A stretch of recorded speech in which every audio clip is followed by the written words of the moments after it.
The story this week is one that I'm sure is more than fitting for the holiday. Sleeping Beauty. Why, 'cause the tryptophan and the turkey? I don't like you.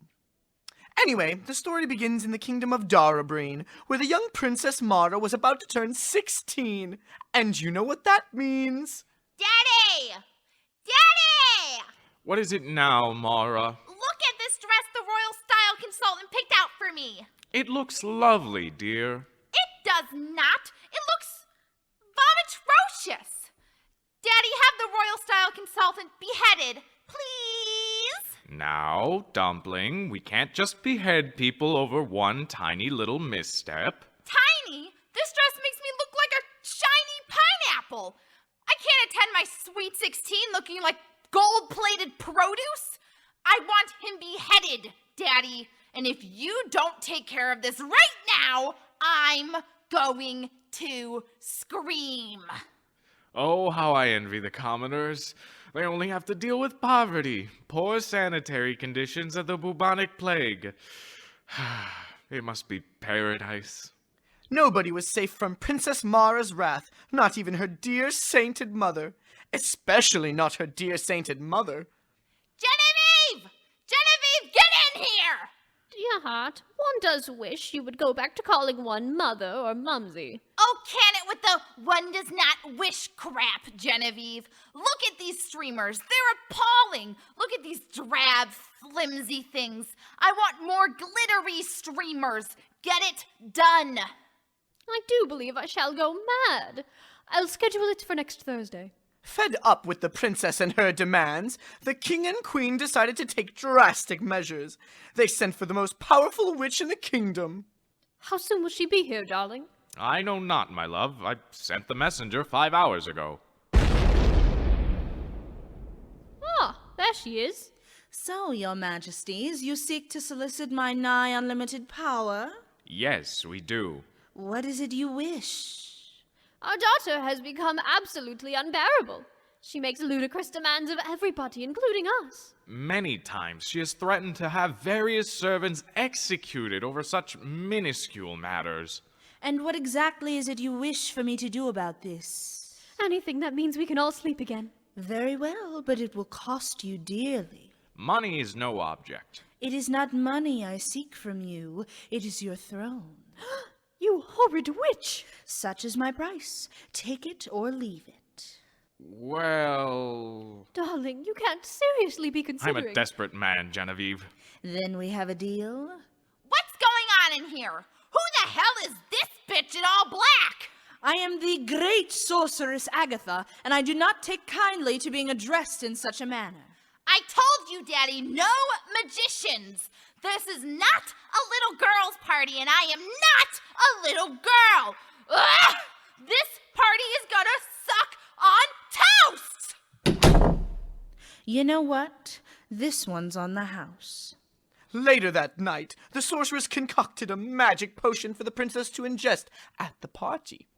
I'll sneak it into her wine, and when the toast is given, she will drink it and enter a deep, deep sleep from which only two things can awake her. True love's kiss or a sick vocal run. It's brilliant!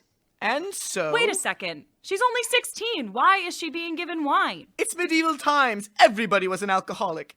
You would be too if you had to deal with poverty, poor sanitary conditions, and the bubonic plague. Anyway, if we're done with the interruptions, the day of the party soon arrived and the sorceress snuck in as a visiting aunt so as to be completely inconspicuous.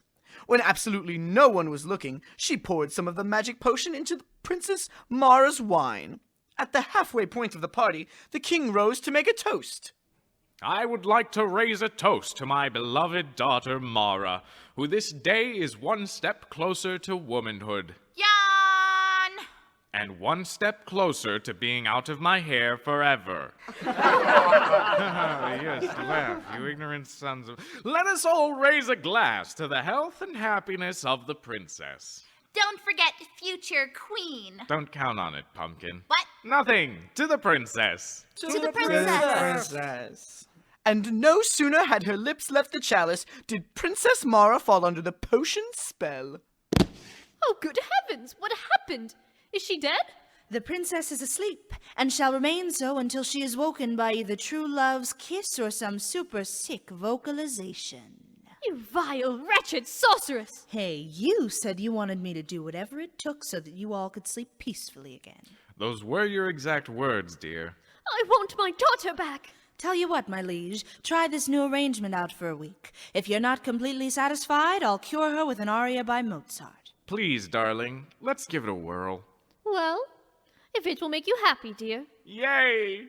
And so the king and queen tried out this new living arrangement, with the sleeping princess kept in her bedchambers.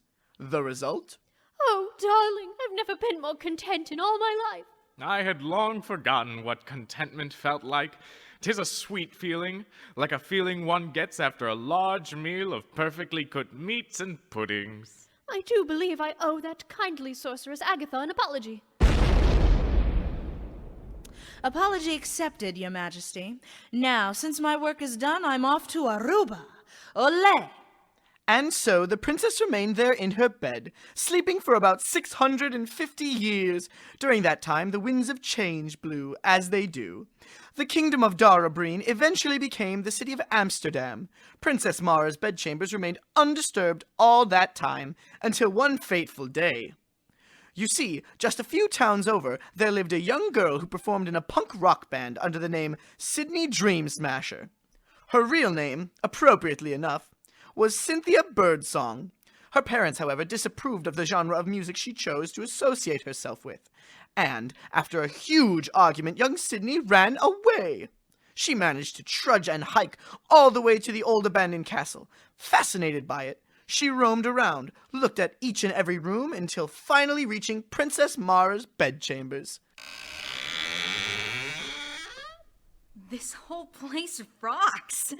Whoa, sweet acoustics. Whoa, whoa, whoa, whoa, whoa, whoa. What?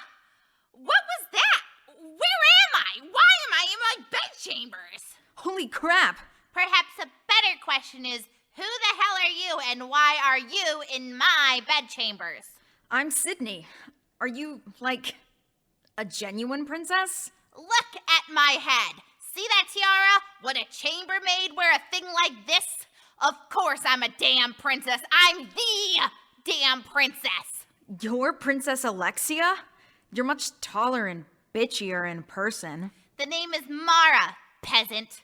But you shall address me as your royal highness. No, I'm not calling you that. You must. I'm the princess. I could have you beheaded for this. Daddy! Daddy! Daddy? You're pathetic. You know that? Something doesn't go your way, it's Daddy, Daddy, help me.